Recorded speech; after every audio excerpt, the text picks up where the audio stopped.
The empirical formula from percentage composition, यानी कि अगर हमें किसी भी एलिमेंट की परसेंटेज कंपोजिशन मालूम हो कि वो कितने परसेंट है, यानी कि 100 अगर हमारे पास टोटल अमाउंट है, 100 हमने किसी भी चीज के पार्ट किए हुए, तो 100 में से वो कितने पार्ट मौजूद है, अगर हम इस पूरे चीज के 100 पार्ट कर दें और कितने पार्ट में अगर 3 पार्ट में मौजूद है तो हम कहते हैं जी ये 3% है, या 100 में से कितना हिस्सा उसका मौजूद है। ठीक है, तो उसमें से हम क्या मालूम करते हैं जी, किसी भी एलिमेंट के बारे में, या किसी भी हमारे पास दो एलिमेंट हो तो उनके दरमियान में सादा तरीन जो फॉर्मूला बन सकता है, यानी कि जिस रेशो से वो एक दूसरे के साथ जुड़े हुए हैं, मिले हुए हैं, या बॉन्ड बना के रह रहे हैं उस वाले कंपाउंड के अंदर, उसको मालूम करने की कोशिश करते हैं जी उस एम्पिरिकल फार्मूला को। किससे जी? परसेंटेज कंपोजिशन से। तो सबसे पहले तो हमें चाहिए परसेंटेज कंपोजिशन। ठीक है, तो परसेंटेज कंपोजिशन हमारे पास, चले हम सपोज कर लेते हैं कि हमारे पास किसकी है? फास्फोरस की है। ठीक है, जिसको मैं पी के सिंबल से जाहिर कर रही हूँ। ठीक है, ऑफ पी मैंने लिखा है, फास्फोरस की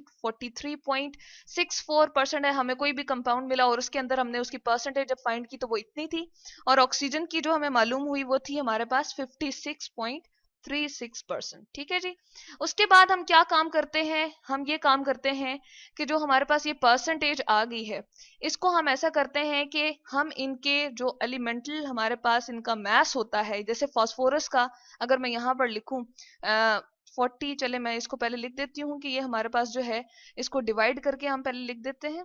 इसके जो हमारे पास परसेंटेज है इसको हम लिखते हैं जी 43.64 को डिवाइड करेंगे जी हम किससे? मैंने स्लैश डाल दी, यानी कि इसका मतलब है डिवीजन।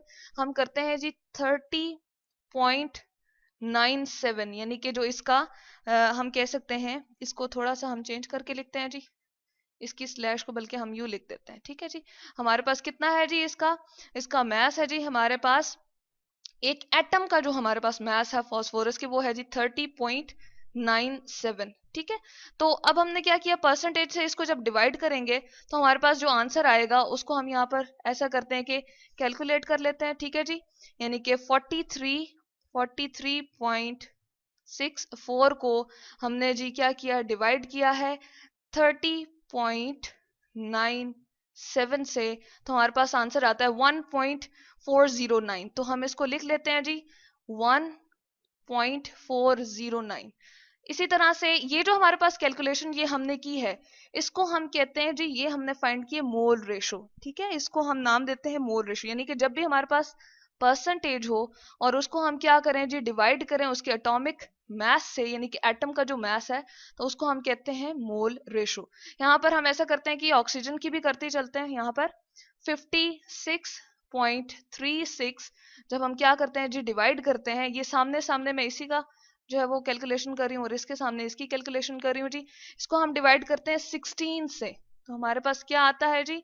हमारे पास आंसर आ जाता है 3.522। बिल्कुल कैलकुलेशन इसी तरह से हम करेंगे। अब ये दो हमारे पास जो आगे हैं इसको हम कहते हैं मोल रेशो। ये हमारे पास फास्फोरस के लिए आ गई है और ये हमारे पास ऑक्सीजन के लिए आ गई है। ठीक है जी, अब हम क्या करते हैं? इसके हम ऐसा करते हैं कि इन दोनों में से, यानी कि जो हमारे पास स्मॉलेस्ट है उससे हम डिवीजन कर देते हैं, यानी कि 1.409 को ही डिवाइड कर देंगे। इसको मैं ब्लॉक में कर देती हूँ ताकि हमें कंफ्यूजन ना हो कि हम इसको किसी चीज से डिवाइड नहीं कर रहे जी। ठीक है, इसको हमने यूं कर दिया, और 1.409 को 1.409 से ही हम डिवाइड करेंगे। ठीक है जी, और ये जो हमारे पास 3.522 है, इसको हम डिवाइड कर देंगे 1.409 से।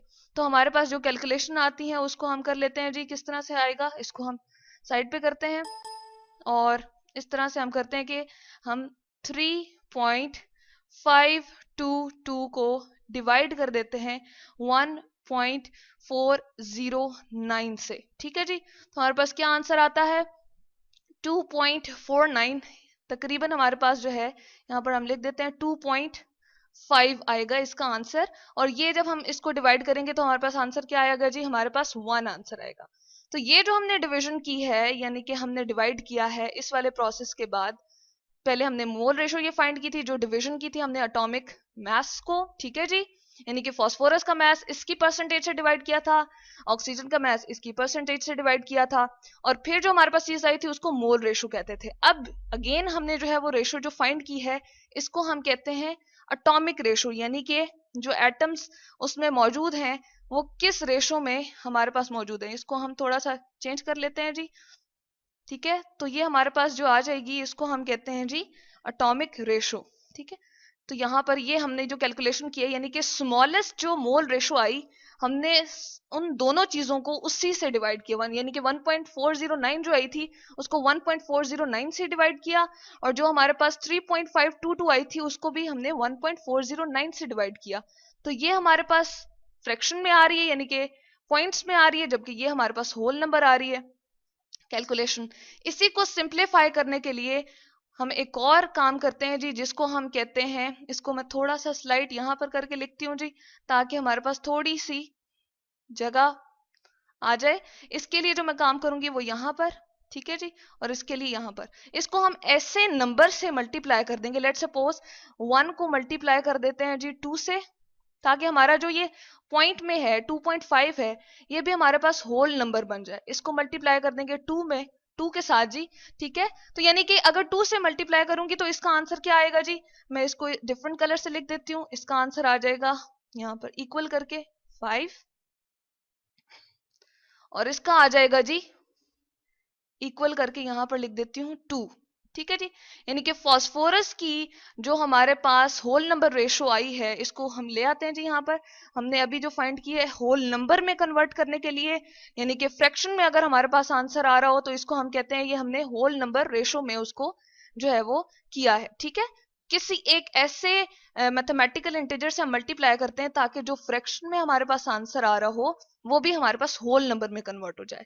तो इससे हमें ये पता चला जो फास्फोरस है, जो हमारे पास फास्फोरस है जी, वो क्या है, वो कितनी उस एलिमेंट या उस चीज में जो हमें जमीन से वो हिस्सा मिला था उसमें इतनी परसेंटेज फास्फोरस की थी, इतनी जो थी ऑक्सीजन की थी। तो उनमें आखिर क्या इंपेरिकल फार्मूला, सादा तरीन उनकी रेशो क्या है, क्या निस्बत है उनकी सादा तरीन।